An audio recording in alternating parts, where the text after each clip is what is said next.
The Flower Shop, Chapter 7, The Healer, read by Paige Lindsay.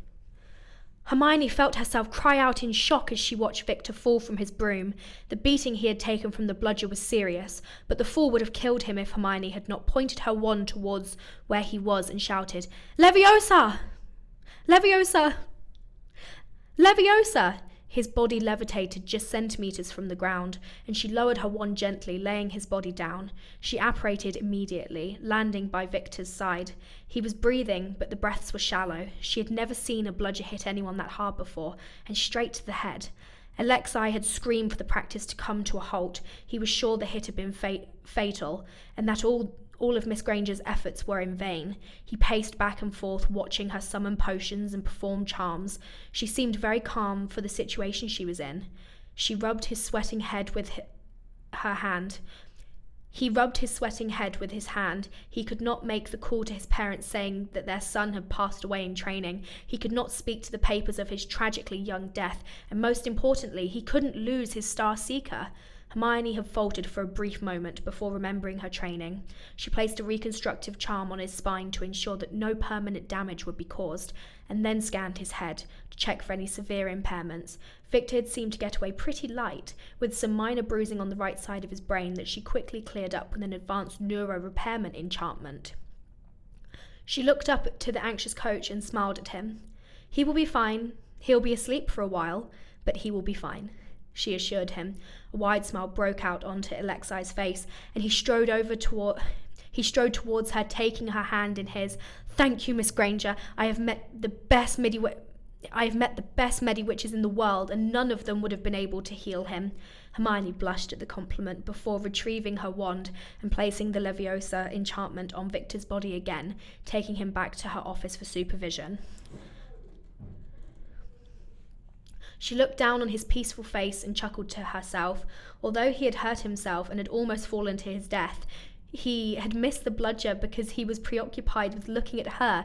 "What an idiot," she thought to herself, placing her head in her hands and letting out an exasperated laugh.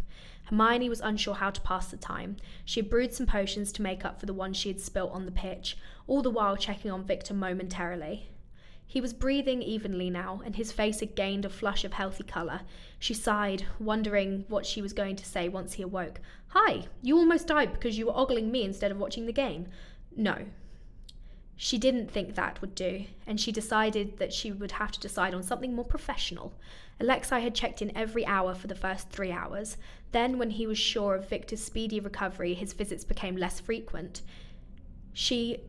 Hermione had rung Blaguna, who had cried and wailed, insisting that she would have to bring Viktor to the shop when he was better, and she reminded Blaguna that it was not her job and that he would have to come of his own accord.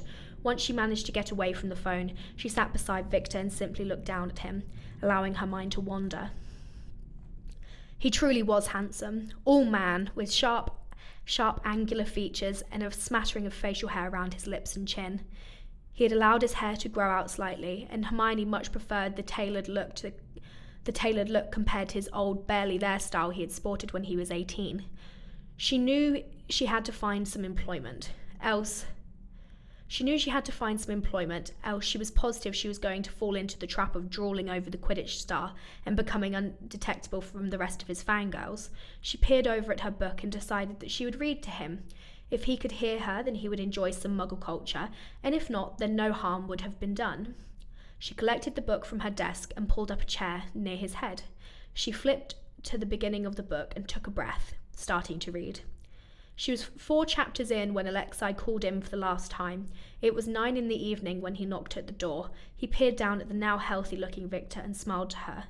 "You can go home, you know. He will wake up and be fine, just as you said," he cooed to her in Bulgarian. Hermione knew she could go home and leave him to his own devices, but something within her stopped her from abandoning him. She wanted to comfort him and look after him.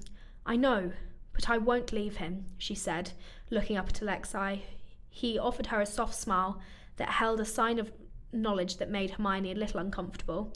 "He will be so grateful," he said to her. "He has never had treatment like this before. None of my boys have. We are very lucky to have you, Miss Granger. Good night." He placed a hand on her shoulder, and she smiled up at him before wishing him a good night.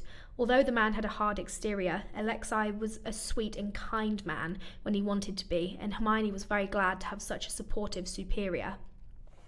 Another 4 hours passed before Viktor awoke. His eyes fluttered open to see Hermione sat beside him, reading to him in an angelic English voice. However much he loved to hear her speak in Bulgarian, hearing her speak in her mother tongue was unlike anything he had heard before. The last thing he remembered was seeing her in the glass wall of her office and seeing her soft smile. He did not know how much time had passed or what had happened, but all of these questions left his mind when he felt Hermione's soft hand caress his forehead, feeling his temperature. She seemed satisfied as she nodded to herself and shut her book. "How do you feel?" she asked him in an attentive voice. What time is it? He asked her, wanting to know how long she had been sat reading to him. It is 1 a.m.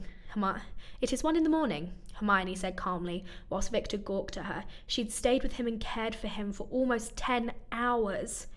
He was sure no other mediwitch would go to such great lengths, but no one is like her, he reminded himself.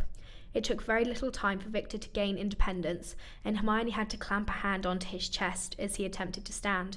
"Where do you think you're going?" she asked, knowing that although she had healed him, his body would be weak, and he would have to take a few more hours to fully recuperate. "I'm going to flew home. I've taken too much time." He insisted, and she laughed, pressing her hand down on his chest, keeping him laid on the cot. "I don't think so," she said decisively. He placed a hand over hers and looked up pleadingly into her eyes. "Hermione," he purred, and she felt herself melt a little, her resolve wavering. "This bed is not comfortable, and I am tired. Please," he begged, and she wondered what she could do. She sighed, knowing her only option was to take him to her home and allow him to rest there, where she could keep an eye on him if anything went wrong. "You may come with me and sleep in my flat. I cannot have you on your own in this state." Viktor nodded inwardly, anticipating the chance to see Hermione's flat. She made him drink a terrible potion before allowing him to do anything. "Pain-killing potion," she explained, and he nodded, still in awe of her dedication. Viktor felt far from his best and only prayed that he could make it back to her flat without collapsing. She had obviously thought of this, wrapping her arm around his waist to support him. "Hermione, please, you don't need..." He began to protest, but she shot him a knowing look that made it clear she knew he needed help. He silenced his protests and attempted to lean on her as little as possible. Viktor was twice the size of Hermione, and bracing him was not an easy feat. She was glad that she had rented a flat so close to the training grounds now, hulking his body home. They walked in silence, and she knew when they got to her one-bedroom flat that she was going to give him her bed. He needed it far more than her, and the sofa would do just fine for her to rest. Climbing the stairs proved to be a challenge, and Hermione paused on every step to regain her breath. She wondered if using magic to help to give her extra strength would have been a wise idea, but no.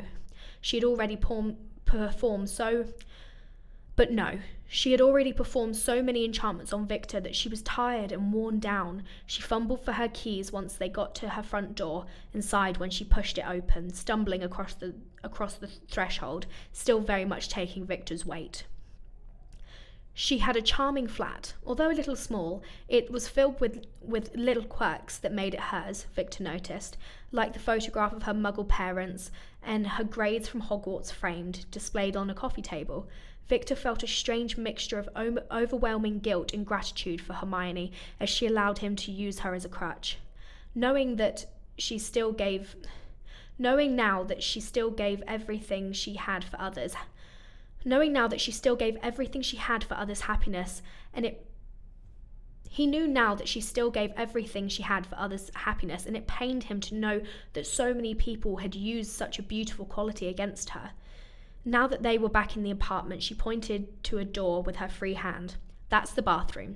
He nodded, unsure how to reply. Then she brought him to a room that was obviously her bedroom. It was simple, without any real decoration, apart from the piles of books that laid around.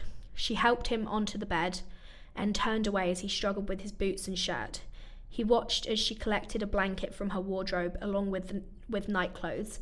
"If you need me, I shall be on the sofa," she said to him calmly, sending him half a smile.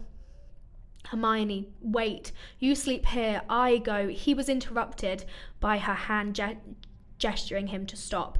"Please, Viktor. You are wounded.